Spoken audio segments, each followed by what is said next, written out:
जय माताजी मित्रों, तमारुं स्वागत है प्रार्थना चेनल में। आज आपणे दुर्गा सप्तशतीनो 13मो अध्याय वाँचशुं, जेमां सूरत अने वेश्य ने देवीनुं वरदान ई कथा आपणे वाँचशुं।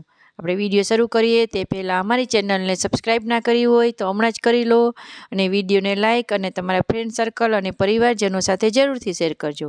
તો હવે આપણે અધ્યાય 13મો શરૂ કરીએ। દેવી ભાગવત અધ્યાયનો 13મો અધ્યાય સુરત અને વેશ્યને દેવીનું વરદાન। ધ્યાન।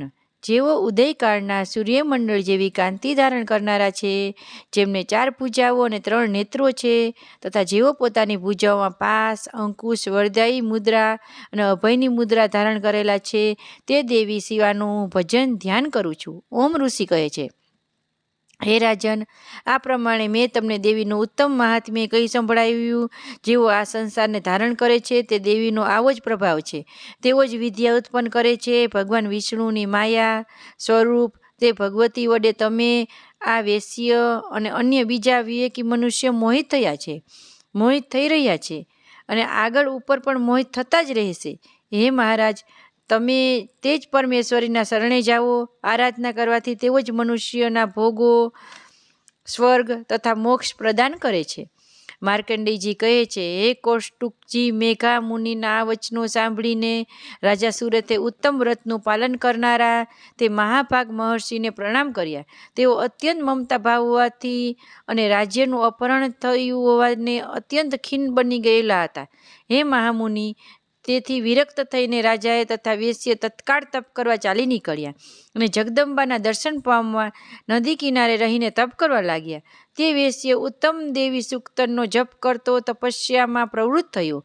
તેઓ બંને નદી કિનારે દેવીની માટીની મૂર્તિ બનાવી પુષ્પ, ધૂપ, હવન વગેરે વડે તેની આરાધના કરવા લાગ્યો। તેમણે પહેલાં તો ધીરે ધીરે આહાર ઓછો કર્યો, પછી બિલકુલ નિરાહાર રહીને દેવીના જ મનમાં જોડીને એકાગ્રતપૂર્વક તેમનું ચિંતન આરંભ્યું। તેઓ બંને પોતાના શરીરના રક્તથી અર્ચિત બલિ આપતા રહીને સ્વયંપૂર્વક નિરંતર 3 વર્ષ સુધી આરાધના કરતા રહ્યા। એથી પ્રસન્ન થઈને જગતને ધારણ કરનારા દેવી ચંડિકાએ પ્રત્યક્ષ દર્શન આપીને કહ્યું। દેવી બોલ્યા, હે રાજન, અમે પોતાના કુળને આનંદિત કરનારા હે વેશ્ય, તમે જે વસ્તુથી પ્રાપ્તિ માટે પ્રાર્થના કરો છો તે મારી પાસે માગો, હું સંતુષ્ટ છું, તેથી તમને તે બધું આપીશ। માર્કંડેયજી કહે છે, ત્યારે રાજાએ બીજા જન્મમાં નષ્ટ ન થાય તેવું રાજ્ય માગ્યું તથા આ જન્મમાં પણ શત્રુઓની સેનાને બળપૂર્વક નષ્ટ કરીને પોતે ફરીથી પોતાનું રાજ્ય પાછું મેળવી લે તેવું વરદાન માગ્યું। વેશ્યનું ચિત્ત સંસાર પ્રત્યે ઉદાસીન અને વિરક્ત થઈ ચૂક્યું હતું તથા તે ઘણો બુદ્ધિશાળી હતો, તેથી તે સમયે તેણે એવું જ્ઞાન માગ્યું કે જે મમતા અને અહંકાર રૂપી આસક્તિને નાશ કરનારું હોય। દેવી બોલ્યા, હે રાજન, તમે થોડા દિવસોમાં શત્રુને હળીને પોતાનું રાજ્ય મેળવી લેશો અને હવે તમારું રાજ્ય તે રાજ્ય સ્થાયી રહેશે। એ પછી મૃત્યુ બાદ તમે ભગવાન સૂર્યના અંશમાંથી જન્મ લઈને આ પૃથ્વી પર સાર્વણિક મનુ નામે વિખ્યાત થશો। અને હે વેશ્ય શ્રેષ્ઠ, તમે પણ જે વરદાન મારી પાસેથી મેળવવાની ઈચ્છા કરી છે તે હું તમને આપું છું, તમને મોક્ષ સિદ્ધિ માટે જ્ઞાન આપશે। માર્કંડેયજી કહે છે, આ પ્રમાણે તે બંનેને મનોવાંછિત વરદાનો આપીને તથા તેમના દ્વારા ભક્તિપૂર્વક કરાયેલી પોતાની સ્તુતિ સાંભળીને દેવી અંબિકા તરત જ અંતર્ધ્યાન થઈ ગયા।